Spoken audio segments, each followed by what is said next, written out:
नमस्कार।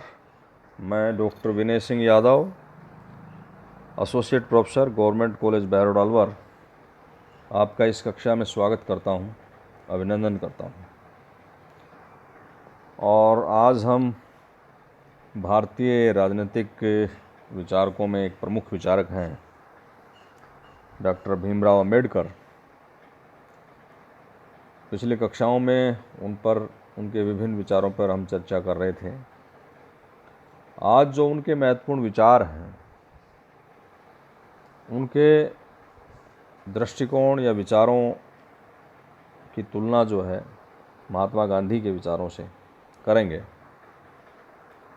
कई बार ये प्रश्न परीक्षा में पूछा जाता है कि गांधी जी और अंबेडकर का तुलनात्मक अध्ययन करें। गांधी जी और अंबेडकर समकालीन थे और जो तत्कालीन भारत का राष्ट्रीय जीवन था उसके दो अति महत्वपूर्ण पक्षों का ही प्रतिनिधित्व करने वाले प्रमुख नेता थे। यद्यपि दोनों के सामाजिक राजनीतिक लक्ष्यों में पर्याप्त समानता थी, किंतु इन लक्ष्यों की प्राथमिकता और इनकी प्राप्ति के साधनों के बारे में उनमें उल्लेखनीय मतभेद हैं। उनके दृष्टिकोण में सहमति असहमति दोनों बिंदु उनमें विद्यमान हैं और संभवतः इन मतभेदों का मूल कारण दोनों के सामाजिक अनुभव और वैचारिक प्रेरणा के स्रोतों में निहित है। श्रवण गांधी जी की तुलना में दलित अंबेडकर के सामाजिक अनुभव अत्यंत कटु और पीड़ादायक थे। जहाँ गांधी जी का वैचारिक प्रेरणा स्रोत जो है वो हिंदू दर्शन था और वे पाश्चात्य जीवन पद्धति के कटु आलोचक थे, वहाँ पर अंबेडकर के लिए हिंदू दर्शन अपनी मूल प्रकृति से अपने ही एक वर्ग के प्रति पूर्ण अन्यायी होने के कारण अमानवीय और निंदनीय था। वे पाश्चात्य उदारवादी जीवन मूल्यों के प्रशंसक थे और जो पाश्चात्य सामाजिक राजनीतिक व्यवस्था थी उसको न्यायपूर्ण और अनुकरणीय मानते थे। नैतिकता के संबंध में गांधी जी का जो दृष्टिकोण था मूलतः आध्यात्मिक था और अंबेडकर का जो दृष्टिकोण है वो मूलतः बौद्धिक था। दोनों के दृष्टिकोण को हम सुविधा की दृष्टि से देखें तो सामाजिक आर्थिक क्षेत्र में बात करें, राजनीतिक क्षेत्र में और आर्थिक क्षेत्र में उनके विचारों पर चर्चा करेंगे। तो सामाजिक धार्मिक क्षेत्र में पहले हम वर्ण व्यवस्था पर बात करते हैं।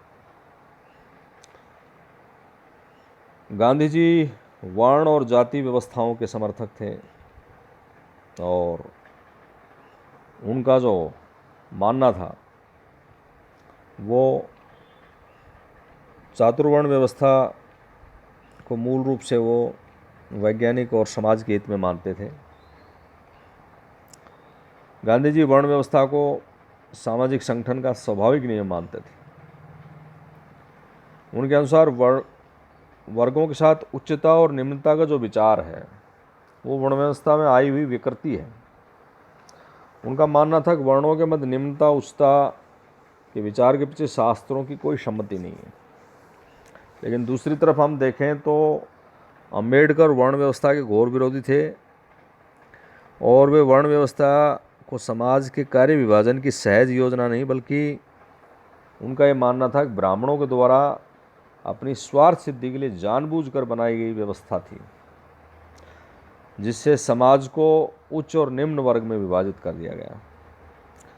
गांधी जी के विपरीत उनका विचार था कि हिंदू शास्त्रों विशेषकर मनुस्मृति आदि ने शूद्र वर्ण के जो सदस्य हैं उनके प्रति घृणा और भेदभाव को आश्रय दिया है और अंबेडकर भारत की सामाजिक समस्याओं के निवारण के लिए हिंदुओं को वर्ण व्यवस्था और शास्त्रों के बोझ से मुक्त किया जाना आवश्यक मानते थे। दूसरी तरफ गांधी जी ने भी शास्त्रों की ऐसी मान्यताओं को नकारने का आह्वान किया जो विवेक, समानता और न्याय के प्रतिकूल हो,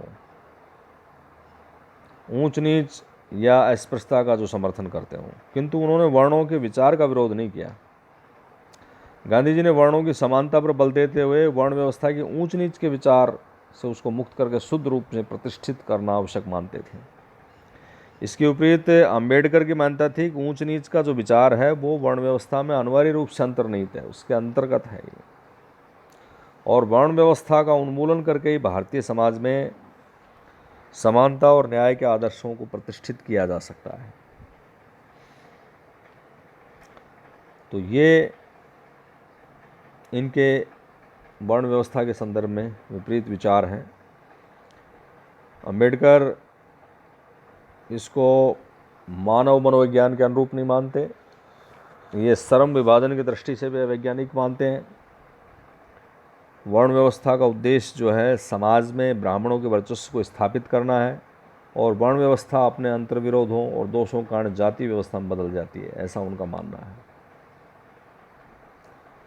और इस आधार पर अंबेडकर ने वर्ण व्यवस्था से भी अधिक जाति व्यवस्था को हानिकारक बताया और इसका विरोध करते हुए उसके पूर्ण उन्मूलन का समर्थन किया है।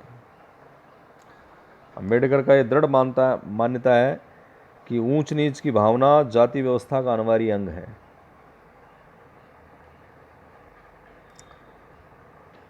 तो अंबेडकर का मत ये है कि स्वयं हिंदू समाज के पक्ष में ये है कि वो जाति व्यवस्था का अंत कर दिया जाए उसका। दूसरा उनका जो महत्वपूर्ण विचार है वह अस्पृश्यता के संदर्भ में विचार है। अंबेडकर और गांधी के दृष्टिकोण में समानता असमानता दोनों बिंदु दिख पड़ते हैं। गांधी अंबेडकर दोनों ही अस्पृश्यता को भारतीय समाज में विद्यमान जघन्य बुराई समझते थे।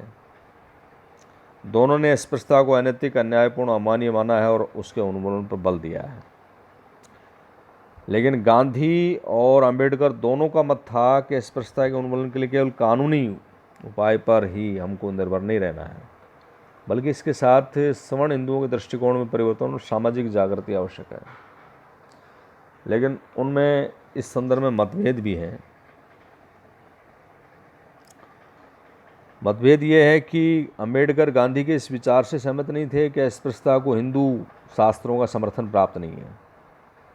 अंबेडकर का यह आक्षेप था कि हिंदू धर्मशास्त्रों में ही अस्पृश्यता के बीज विद्यमान है, और उनका मत था कि अस्पृश्यता को नकारने के लिए हिंदू शास्त्रों की मूल मान्यताओं को से विद्रोह करना ही होगा। दूसरी महत्वपूर्ण बात थी कि अंबेडकर का यह आक्षेप था कि गांधी अस्पृश्यता के निवारण के प्रश्न को प्राथमिकता नहीं दे रहे हैं।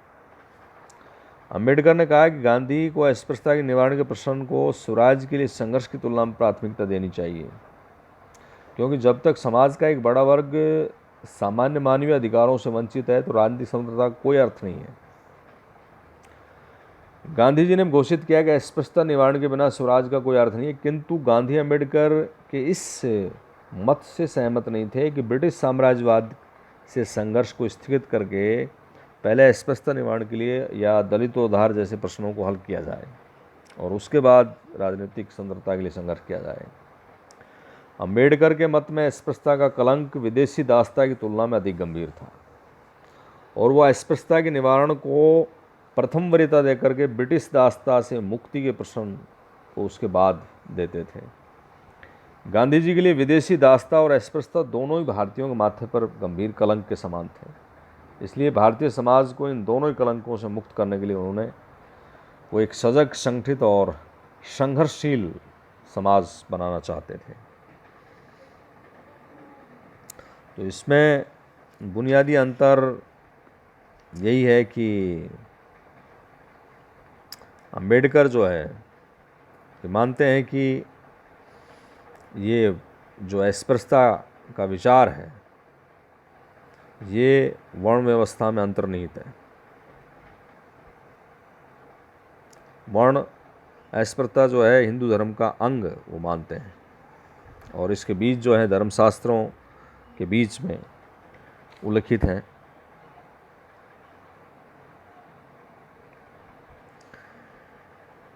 अम्बेडकर ये मानते थे कि अस्पृश्यता की प्रथा का जन्म वर्ण जाति व्यवस्था से हुआ, तो उनके इस प्रथा का उन्मूलन भी जरूरी है। और अस्पृश्यता को मूलतः दलित वर्ग के लिए कलंक मानते थे। तो ये उनके इसमें बुनियादी मतभेद थे। दूसरा, धर्म के संबंध में उनके विचार। गांधी की भांति अम्बेडकर भी सामाजिक और व्यक्तिगत जीवन में धर्म के महत्व को स्वीकार करते थे। धर्म के प्रति गांधी जी का आग्रह जो है नैतिक आध्यात्मिक था, जबकि अम्बेडकर का जो दृष्टिकोण था वो व्यवहारिक कारणों से अधिक प्रेरित था। गांधी के लिए धर्म, आस्था, विवेक दोनों का विषय था। अम्बेडकर के लिए धर्म आस्था का नहीं अपितु विवेक का विषय था। धर्म परिवर्तन के विषय में अम्बेडकर गांधी के मध्य कोई मतैक नहीं था। अम्बेडकर का ये मत बन गया कि जब तक दलित वर्ग और अस्पृश्य समझे जाने वाला जो लोग हैं वो हिंदू धर्म से अपना नाता नहीं तोड़ेंगे, तब तक उनकी दशा में कोई सुधार नहीं आ पाएगा। वो सम्मानपूर्ण जीवन व्यतीत करने से वंचित ही रहेंगे।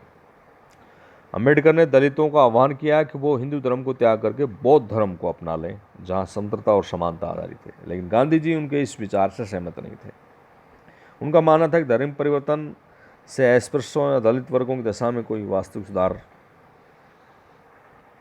ला सकता है, इससे उनकी कोई सहमति नहीं थी।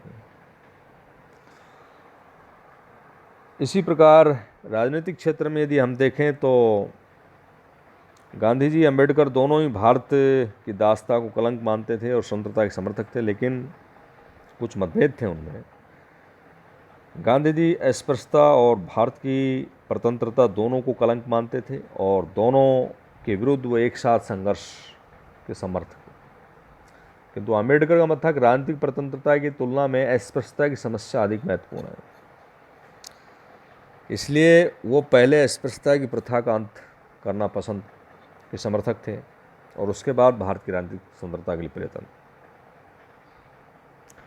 अम्बेडकर का मत था कि राजनीतिक दृष्टि से दलितों को किसी भी समस्या पर कुछ कहने का जो अधिकार है वो किसी दलित नेता को होना चाहिए। जब गांधी जी का आग्रह था कि दलित हिंदू समाज का और भारत के राष्ट्रीय समाज का एक अंग है, तो राजनीतिक क्षेत्र में उनकी समस्या पर कुछ भी कहने का अधिकार किसी भी राष्ट्रीय नेता, कांग्रेस जैसी राष्ट्रीय संस्था को हो सकता है। अम्बेडकर ब्रिटिश शासन के साथ सहयोग की नीति के समर्थक थे और उनका ये मानना था कि ब्रिटिश राज की मदद से वे ऐसे कानून ला सकते हैं जो अस्पृश्यता के निवारण में और दलितों के उत्थान में सहायक हों। गांधी जी का मानना था कि अस्पृश्यता की प्रथा और दलितों की अन्य समस्याएं मूलतः हिंदू समाज का आंतरिक मामला है और उसके समाधान के लिए भी ब्रिटिश राज जैसी कोई बाह्य शक्ति की मदद लेना जरूरी नहीं है, अनुचित है। अम्बेडकर विधानसभाओं में दलितों के प्रतिनिधित्व के लिए पृथक निर्वाचन प्रणाली के समर्थक थे। कि गांधी जी दलितों को हिंदू समाज का अभिन्न अंग मानते थे और उनको प्रतिनिधित्व के इस सिद्धांत का उनको पूर्ण विरोध था। उन्होंने इसी समाज में आरक्षण की व्यवस्था की पैरोकारी की है। गांधी जी राजनीतिक सामाजिक समस्याओं के समाधान में अहिंसक सत्याग्रह की पद्धति के समर्थक थे और वे विषय शत्रु पक्ष के हृदय में परिवर्तन की एक आध्यात्मिक पद्धति मानते थे। अम्बेडकर ने सार्वजनिक स्थानों या तालाबों के प्रयोग में या हिंदू मंदिरों के प्रवेश के संदर्भ में दलितों के अधिकार को पक्ष में सत्याग्रह की पद्धति का इस्तेमाल किया, किंतु सत्याग्रह द्वारा शत्रु के हृदय परिवर्तन जैसी भावनात्मक बातों में विश्वास नहीं करते थे। तो ये उनके बीच में बुनियादी मतभेद है। इसी प्रकार आर्थिक क्षेत्र में यदि देखें तो दोनों ही भारत को आर्थिक दृष्टि से संपन्न और आत्मनिर्भर बनाना चाहते थे और वो दोनों ही विचारक जो हैं पूंजी के एकाधिकारवाद एवं आम जनता के आर्थिक शोषण के विरोधी थे। किंतु आर्थिक चिंतन के आधारभूत सिद्धांतों में उनका विरोध था।